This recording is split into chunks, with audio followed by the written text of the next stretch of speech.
Okay, welcome back to the Nautilus Typology channel.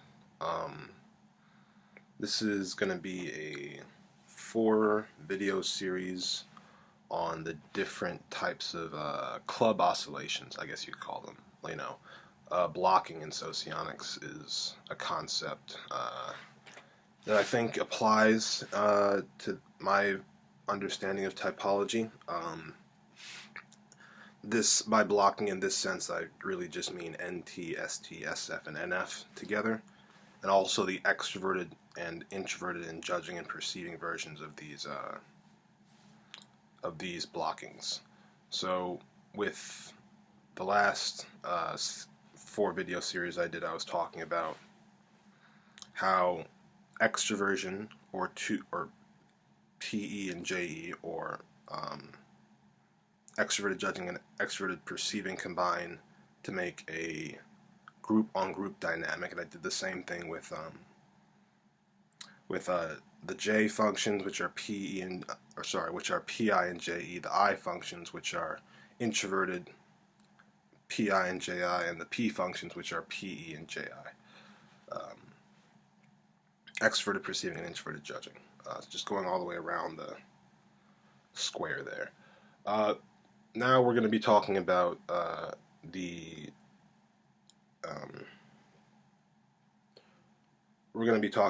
extroverted, not the extroverted, I'll be talking about intuition and sensing combining with either thinking or feeling, and how that shows up in different areas or activities in life.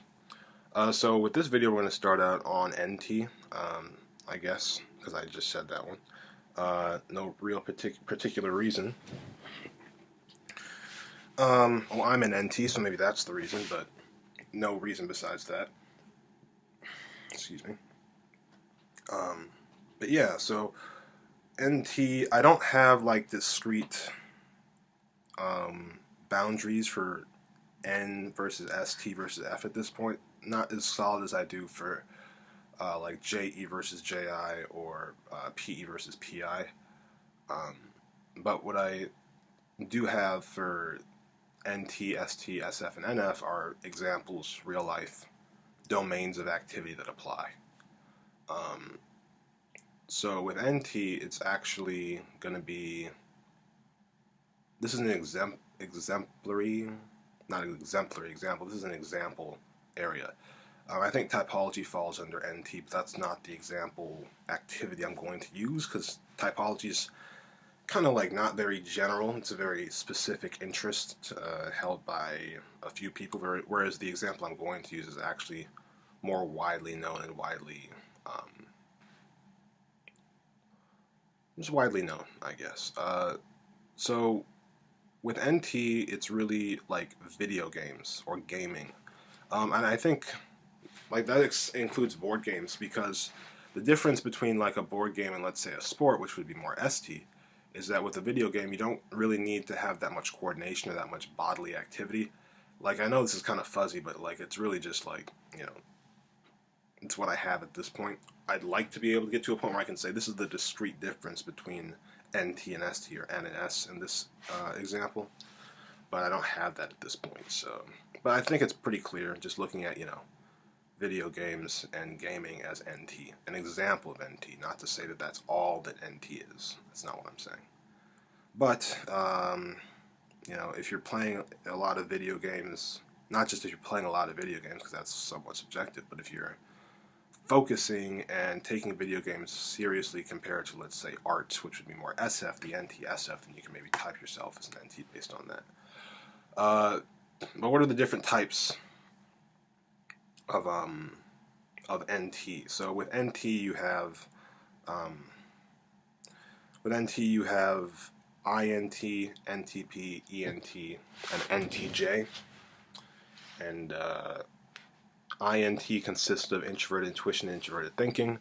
NTP consists of introverted thinking and extroverted perceiving. ENT consists of extroverted intuition and extroverted perceiving. And NTJ consists of introverted intuition and extroverted thinking.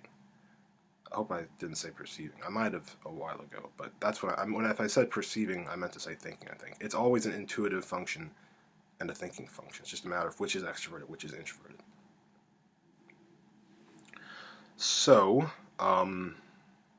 with that, let's get to some examples. So, INT would be like any single player game where it's just you versus the computer. Um, Pokemon's like that if you're not doing a match between another person. Tetris is like that.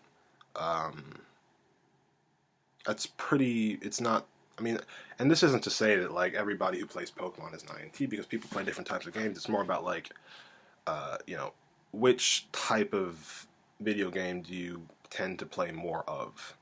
And it's not. I don't think that necessarily points to Quadra. I think that just more points to your introversion or extroversion you're judging or you're perceiving.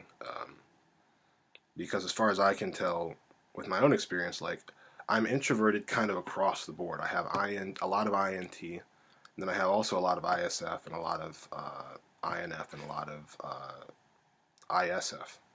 So and IST. I think it's hard to keep track of all these things when I start listing them. But yeah. But yeah, so that's kind of it's single player games. Skyrim, not the online version, but just the solo RPG version. Um, Stuff like that. That's INT. NTP, that's more when you get into one-on-one gaming or me versus you. Dark Souls 3, I think, has a version where you go online and you participate one-on-one, or people set up one-on-one. I don't know, but an example would be Tekken, Street Fighter. Um, also Pokemon if you're going against somebody else. And that's the thing. These things have like INT would be over here, NTP would be over here. So Pokemon's kind of like a TI centric game at the corner there. Um, and that's because you're going one on one with somebody else, not in a group against a group, or not in a group cooperating. So um, that's NTP. It's three examples. Let's keep moving on. On to ENT. That's like when you have two groups of players going against each other. Same thing, maybe you've mentioned with sports before.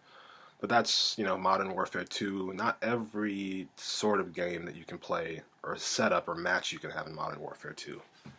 But like when you're doing a team versus a team on a battlefield, Battlefield Bad Company, when you're going team versus team. All those like first-person shooter games where you can team up with your friends and play against other people online. That version of it specifically is ENT because you also have, with Modern Warfare 2, you have a single-player version. You have like a team version. Like I think Modern Warfare 2 actually has. Yeah, you can team up with. Like, if you're playing the zombies version, I guess that could technically be. I'd say the zombies version when you're going like you have to cooperate with another. With like another teammate to keep the zombies out. Would be you're just trying to get the best score you can. You're not really trying to stop the other. Yeah, it's like co-op mode. Co-op mode is NTJ, which I guess we can get into now because we just did ENT. I'm trying to think of other ENT examples with video games. I think that was a good example with like all the first-person shooter stuff. But with NTJ, Modern Warfare 2 is a bad example because they have like all these different versions you can play it on. But first-person shooters, because first-person shooters in general, they always have kind of like a story mode. They always kind of have like most of them have like a team-on-team mode. I don't think Modern Warfare 2 has a lot of one-on-one stuff because that gets kind of boring because it's like you get shot a couple times and like that's the match, So. But yeah, besides first-person shooters, I guess Little Big Planet would be, if anybody remembers that game, that series. I think they're up to 2 now. That would be NTJ because it's co-op. Co-op mode in general would be an NTJ type of gaming scenario. When you're just cooperating with one or more people, but you're not going against another group of people, which would be ENT. So I think we've gone all the way around from INT to NTP to ENT to NTJ, the sides of the square. The next video is going to be on the ST oscillations. This video is on the NT oscillations. And that's what's coming next. So thanks for watching.